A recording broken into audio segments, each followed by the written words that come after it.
మీ అన్నయ్య business trip మీద అదేదో బ్యాంకాక్ వెళ్ళాడు. ఆఫీస్ ఎదవాళ్ళకి బుద్ధి జ్ఞానం లేదు. ఈ మధ్య మరీ ఘోరం అయిపోయి నెలకి 2 సార్లు బిల్లొస్తున్నారు బ్యాంక్ ఆఫీస్ లో. అల్లాడిపోతున్నాడు. అంత దూరం అంటే ఒళ్ళు హూనం అయిపోదు. ఎక్కడో మ్యాప్ చివరి నుండి బ్యాంకాక్ రాగానే ఒళ్ళంతా నొప్పులు ఉంది, కాస్త కాపడం పెట్టు రాజ్యం అని నోరారా అడుగుతాడు.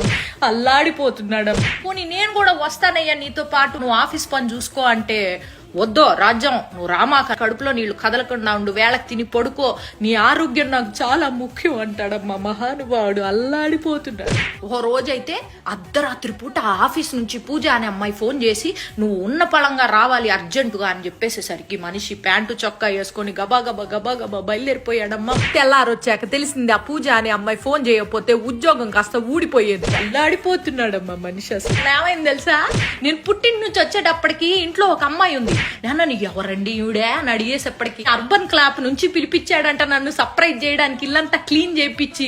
కాకపోతే నేను వచ్చేటప్పుడు మరి క్లీనింగ్ ఏమీ చేయలేదు, మరి టైం అయిపోయిందో ఏమో గానీ అల్లాడిపోతా ఉంటాడు ఎప్పుడు చూసినా. చింటూగాడి క్లాస్ టీచర్ తోటి 24 గంటలు ఫోన్ మాట్లాడుతూ ఉంటాడు. వాడికి ఎలా చదువు నేర్పించాలని చెప్పి సలహాలు ఇస్తా ఉంటాడంట. 1-2 సార్లు ఇంటికి కూడా వచ్చింది అనుకో. మన ఇంటి కింద లేదు 4 కాలేజీ అమ్మాయిలకి అద్దెకిచ్చాడు మీ అన్నయ్య. ఎందుకండి అంటే వయసులో ఉన్నారు, అర్ధరాత్రి ఏమన్నా అవసరం అవుతుందని చెప్పి కిందకి వెళ్ళి నేను హెల్ప్ చేస్తానని చెప్పి మహానుభావుడమ్మా. అల్లాడిపో